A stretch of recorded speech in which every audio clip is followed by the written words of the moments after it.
The war had ended in shattered streets and burning skies.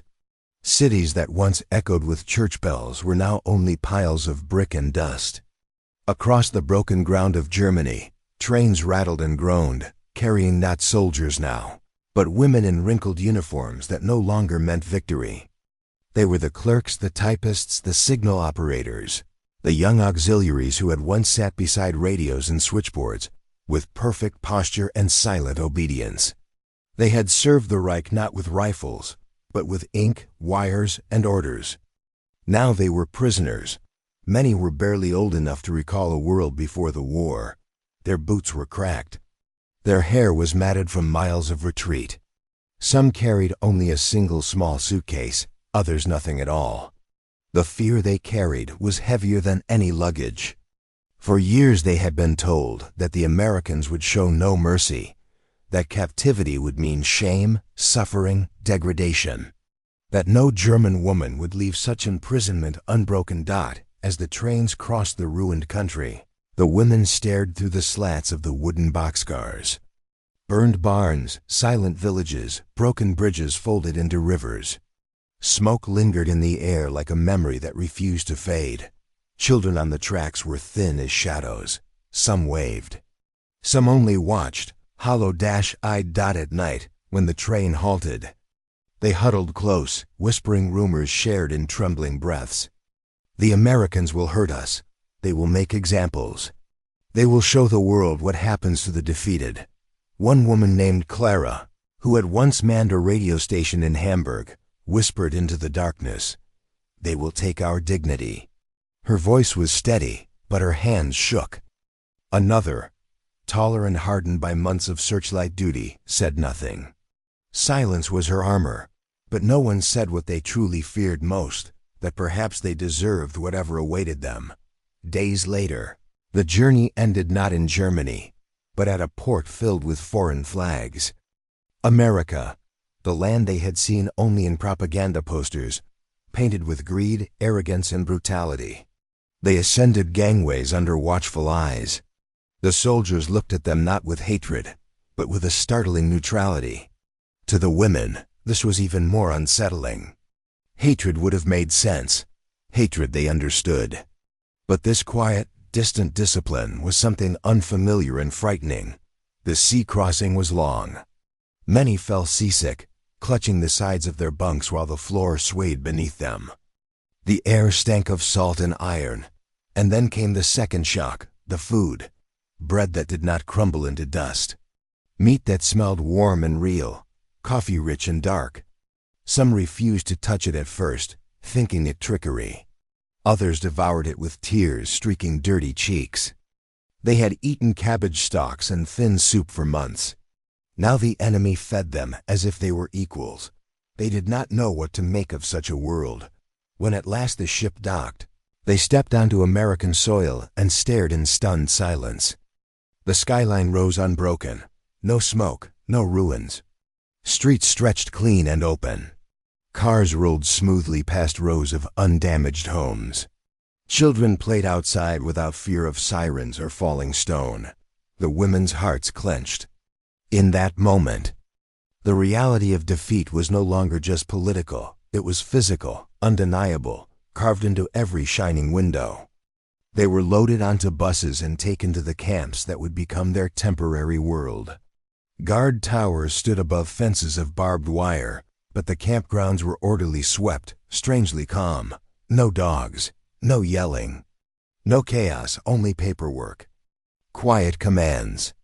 And then, before anything else, the guards pointed them toward a building from which steam drifted into the cold morning air.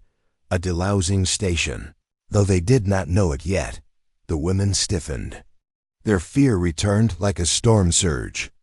This was where they would be humiliated, stripped, made small. Reduced. Clara clutched her suitcase to her chest. The tall woman set her jaw like stone. The line moved slowly. The women pressed their lips together. No one cried. No one spoke. They entered one by one. Inside. The room was tiled, clean, bright. Steam hissed softly.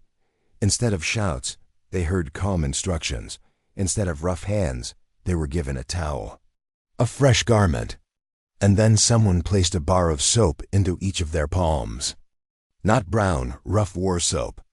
Not the oily, foul scraps of rationing. This was white, heavy, smooth. It smelled faintly of flowers. Clara stared at it as if it were impossible. The showers turned on, releasing warm water, steady, gentle, real. Some women wept silently. Others laughed once, short and shocked. As the grime of months dissolved, as lice washed from hair, as skin re-emerged beneath dirt, something inside them cracked, not from cruelty, but from the unbearable weight of unexpected kindness. No one had told them about this possibility. They had prepared for pain. They were not prepared for dignity. They were not prepared for mercy. And in that moment, as the warm water ran through their hair and the soap melted in their hands, every woman understood that the world they thought they knew was gone forever. When the women stepped out of the showers, wrapped in clean towels, their hair damp and their skin pink from warmth, an unease settled in their chests. The water had washed away dirt, but it had not washed away confusion. They had expected cruelty. Cruelty would have made sense. Cruelty would have confirmed everything they had been taught. But this gentle restoration felt like something far more dangerous. It forced them to question. Outside, the guards waited. Not barking orders. Not staring with hunger or disgust. Simply waiting, checking names against lists, directing each woman to the barracks that would become her new home. The camp was still surrounded by barbed wire. Guard towers still stood like silent sentinels. The women were still prisoners.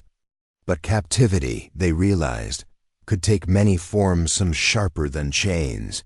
Inside the barracks, rows of bunk beds stretched neatly along clean wooden floors. Blankets were folded, pillows stacked. The air smelled faintly of cotton and pine boards. To women who had fallen asleep in cellars while bombs shook the earth overhead, this quiet was so unnatural, it felt threatening. Anna, the same woman who once typed reports in Munich, sat on the edge of her bunk, fingers tracing the fabric of her blanket. It was soft. It smelled of sun and air. She did not know what to do with such gentleness.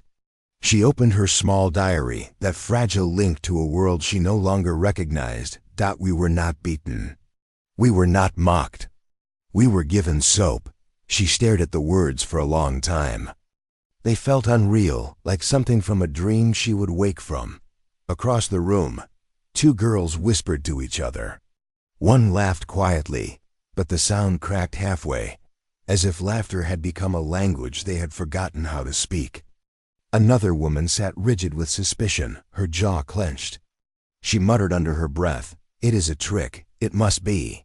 But the words sounded weak even to her own ears. The next morning, the bell rang at dawn. The women rose slowly, unsure of what awaited.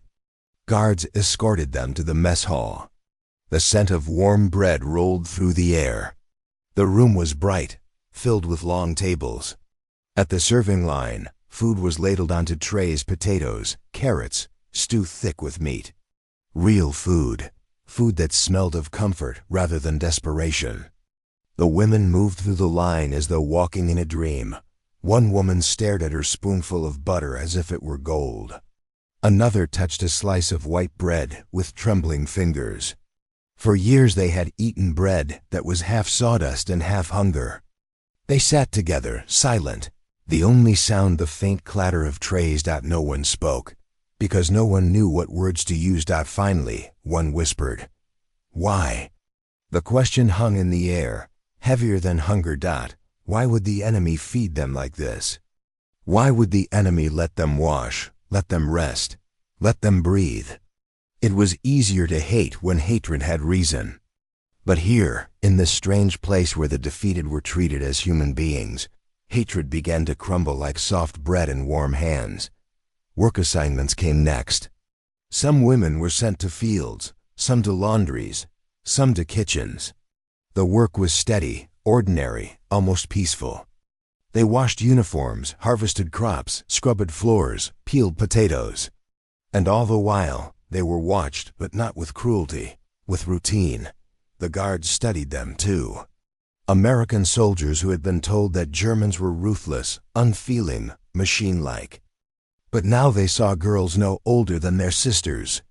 Girls with tired eyes and shaking hands. Girls whose war had been one of obedience, not belief. One guard young, with a nervous smile he tried to hide, accidentally dropped a tin cup.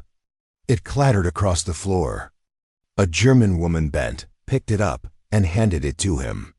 Their eyes met, just for a moment. No one spoke. But something passed between them, a recognition, not of friendship, not of forgiveness, but of humanity, and that was the most dangerous thing of all. Because once you see your enemy as human, the war does not end when the guns fall silent. It continues inside you, quietly, relentlessly. Days stretched into weeks. The women began to gain weight. Hollow cheeks filled out. Skin regained color. Hair grew shiny again. They unknowingly began to resemble the women they had been before the war. Or perhaps the women they were never allowed to be. But with health came guilt. Letters arrived from Germany. Letters filled with hunger, ruins, cold, children begging for bread. Mothers boiling grass to survive. A woman from Cologne read her letter aloud one night. We live in the basement now. The house is gone. Your sister coughs all night. There is no milk. If you have anything, send it. Silence fell like winter frost. Women looked at the bread on their plates. The shame was unbearable. They were prisoners who lived better than their families. They were captives who were safe. They were the defeated, who were being fed by the victorious. And every kindness felt like a wound. Anna returned to her diary. To be struck would be easier.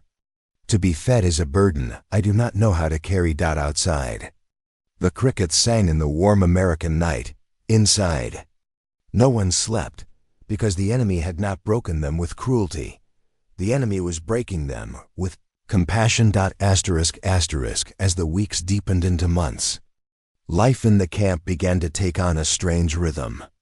Morning bell, breakfast line, work detail, supper, lights out. The routine was steady, predictable, almost gentle. But beneath that calm surface, a quiet storm brewed in every mind. The women lived in two worlds at once, the physical world of safety, food and order, and the inner world where memories of hunger, fire and ruin refused to loosen their grip.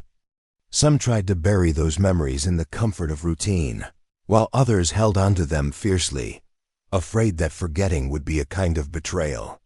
Yet no matter how they fought it, the camp was changing them. The canteen became the center of this change. For the first time, the women were given wages, not money, but camp coupons, slips of paper they could exchange for goods at the small store near the yard. At first, they walked through the canteen as if they were ghosts. They moved slowly, eyes wide, too overwhelmed to touch anything. On the shelves sat chocolate bars in neat rows, small boxes of tea, pencils, combs, even lipstick. Lipstick red, gleaming, unnecessary, luxurious. A thing for women who were allowed to feel beautiful. A thing that had no place in war. One afternoon, a girl from Bremen stood before a tube of lipstick for so long that even the guard watching grew uneasy. Her hand trembled as she reached for it. When she applied it later, her reflection in a piece of polished tin startled her. Her lips were red, her cheeks no longer hollow. She did not look like a prisoner. She looked like a woman. For a moment, she allowed herself to smile. But the smile faded quickly, swallowed by guilt. How could she feel beauty when her mother stood in breadlines among ruins? The guilt spread like a quiet fever. The more they healed, the more it hurt. The more they were fed, the more they remembered those who starved. The more they were treated as human, the more they realized how deeply the Reich had stripped them of their humanity. Some tried to reject what they were being given. One woman refused to eat chocolate, though it melted on her tongue with warmth and sweetness she had not tasted in years. She said, My brother died in the snow. I cannot accept this." But her hands shook, and later that night she cried, head buried in her blanket. Because something inside her ached for what she had refused, others tried to fully embrace the camp's quiet mercy. They laughed during work. They sang softly in the fields. They wrote polite letters to their families telling them only, "I am alive." But even these women woke at night with tears on their faces, haunted by the impossible contradiction of being cared for by the very hands they were taught to hate. The guards, too, were changing. Some had entered the camp ready to despise the prisoners, their hearts hardened by stories of battlefields thousands of miles away. But these German women were nothing like the roaring soldiers of propaganda posters. They were tired girls with trembling fingers. They were young women who flinched at sudden sounds. They were people who bowed their heads when someone called their name. Many guards found themselves speaking more softly as days passed. Without realizing they had changed, there were moments, small, unspoken moments, when the distance between guard and prisoner thinned. A soldier lighting a cigarette and silently offering one across the work table. A woman from the laundry humming a lullaby she thought no one would understand, only to hear a guard hum along without looking at her. A few shared words in clumsy English or clumsy German. But these moments were fleeting, fragile, easily broken by the memory of war that still sat like smoke between them. Yet in these moments, something deeper began to shift. The women started to question not just what the war had done to their bodies, but what it had done to their minds. What they had believed. What they had defended. What they had surrendered. Anna felt it most sharply one afternoon while working in the laundry. She lifted an American uniform from the washtub and held it in her hands. The fabric was rough, sturdy, smelling of soap and water. Her hands paused. She imagined the man who would wear it. A man who might have fought in France or Italy, or perhaps had stood in the ruins of her own city. A man who might have lost a brother. A man who might have looked at Germany and seen only destruction. And yet his shirt was here, in her hands, being cleaned by the enemy he had been told to destroy. She folded the uniform with care. That night she wrote, in her diary, "The war taught us to hate without seeing. But now I see. I see their faces. I see their hands. I see they are not monsters. And if they are not monsters, what does that make us?" The question hung heavy and unanswered that the greatest battle they now faced was not fought with guns or orders. It was fought in silence, inside their own hearts. For the enemy had done something the Reich never expected. The enemy had given them the chance to feel human again, and that was the most devastating weapon of all. Asterisk. Autumn settled over the camp with a quiet that felt almost sacred.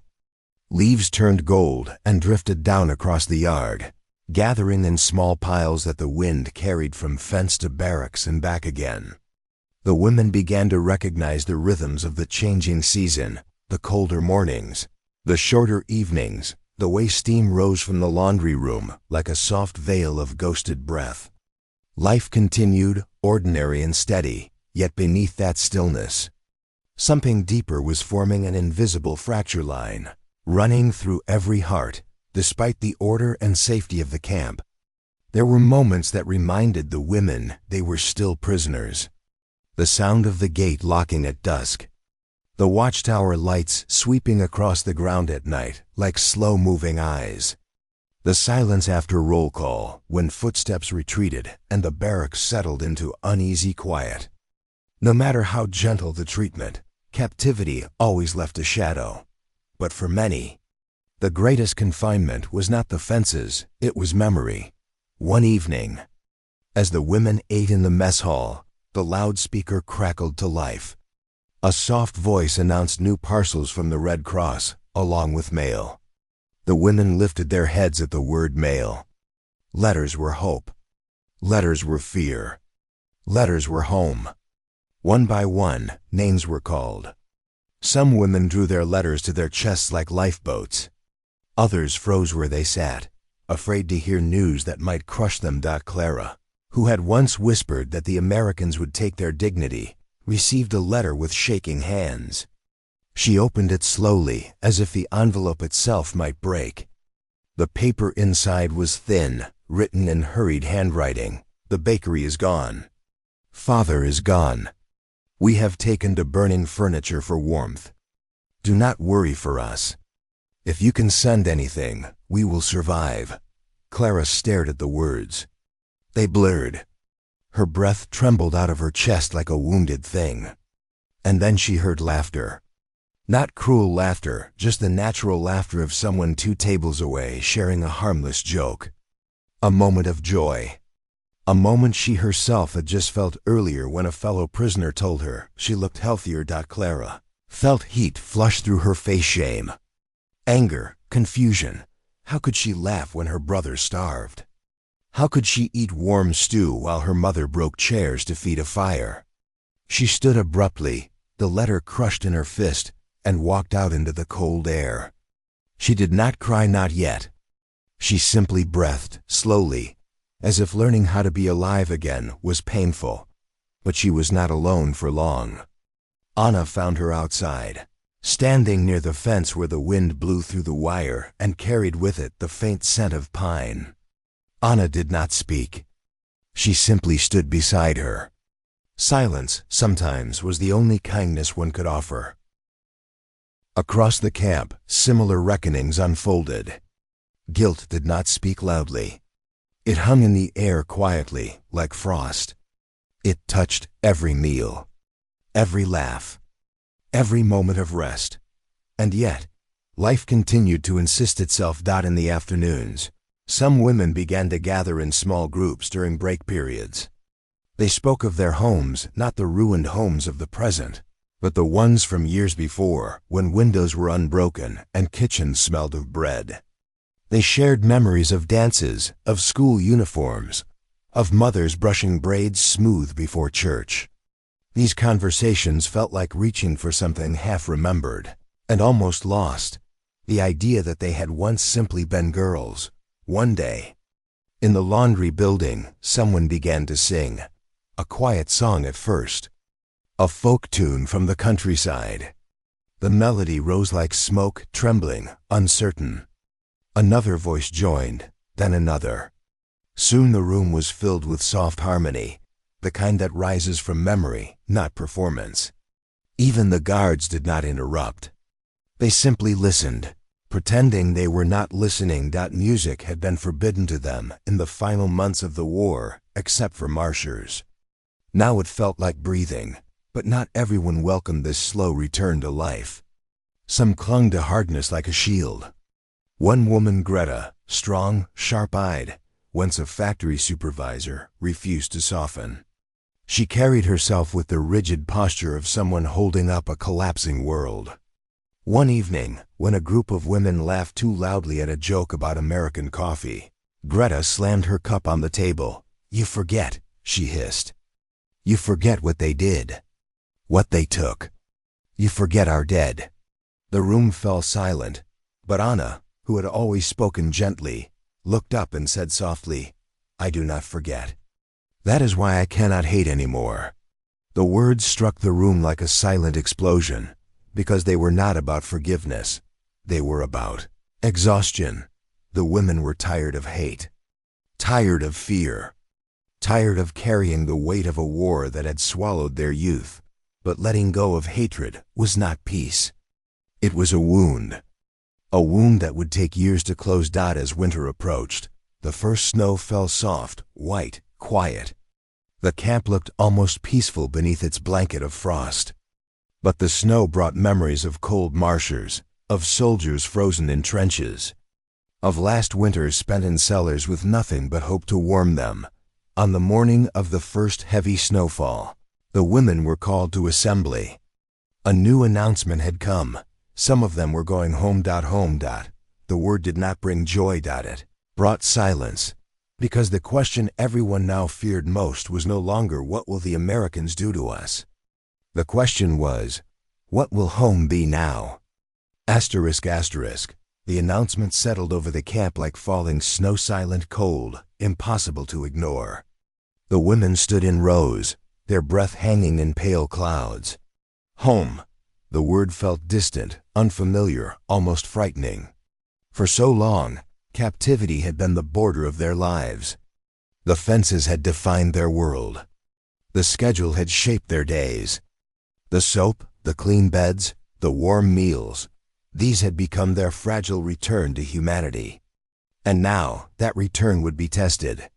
Because outside the gates, beyond the guards and the barracks, waited a land broken, not just in stone and brick, but in spirit.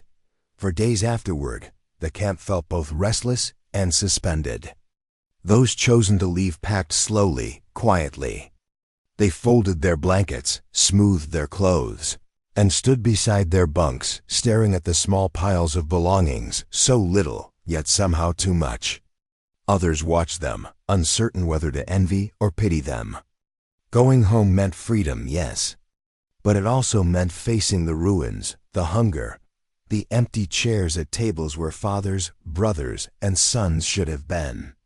It meant facing the silence left behind by a war that had swallowed everything. Clara was among those chosen to leave. She held her suitcase, now filled not with scraps, but neatly folded clothing given to her by the camp. Her hair was brushed. Her skin no longer held the gray tint of exhaustion. She looked, in some quiet way, like herself again. But inside she felt hollow. A part of her feared that when she saw her mother, she would no longer recognize the person her mother had become. Or worse, that her mother would no longer recognize her. On the morning of departure, the women gathered at the gate. The guards stood nearby, not stiff or cold, but watchful in a way that felt almost protective. For months they had lived alongside one another, separated by uniform and duty, united only by the strange, fragile truth that war had forced them together. And now that time was ending. One guard nodded to a woman he had seen every day in the fields. She nodded back, eyes shining with something unspoken. There were no goodbyes. No words were needed. Words would have broken something sacred. The trucks rumbled to life. The women climbed aboard. They did not cheer. They did not cry. They simply sat in silence, hands folded in their laps, as the camp shrank behind them. The watchtowers faded into the winter mist.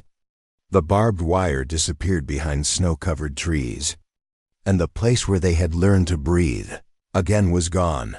The journey back across the ocean was nothing like the first.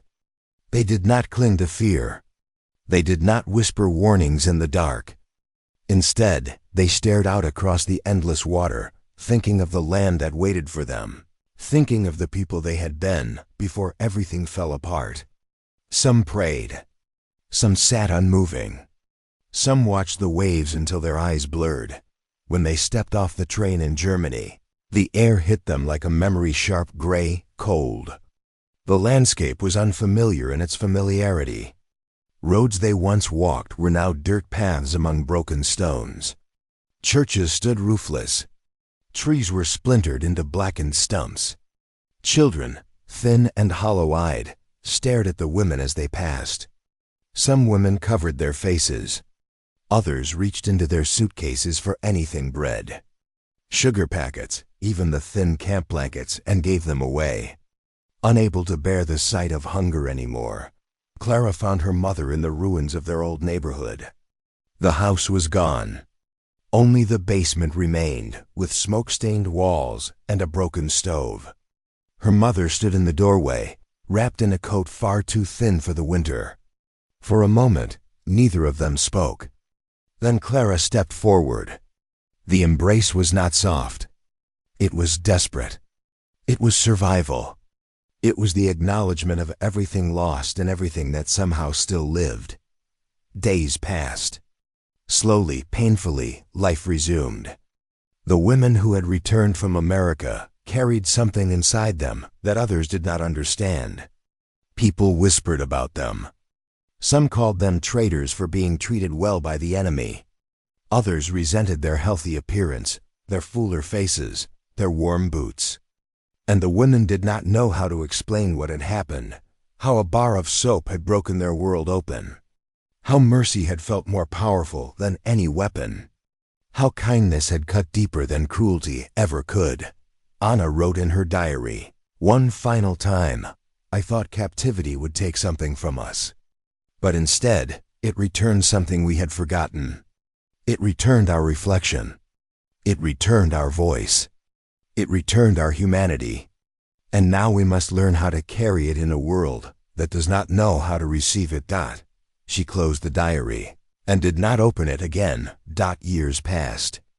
The war became memory, then history. The camps were dismantled, the watchtowers taken down. But the story of the women who returned from America lingered in quiet family conversations, in half-told memories shared beside kitchen tables, in letters passed from one generation to the next. They had gone to captivity expecting to lose themselves, but instead, they rediscovered themselves in the warm water of a shower, and in the simple weight of a bar of soap placed gently into their hands, because sometimes the greatest change does not come from force, it comes from unexpected mercy, and mercy, once given, is never forgotten.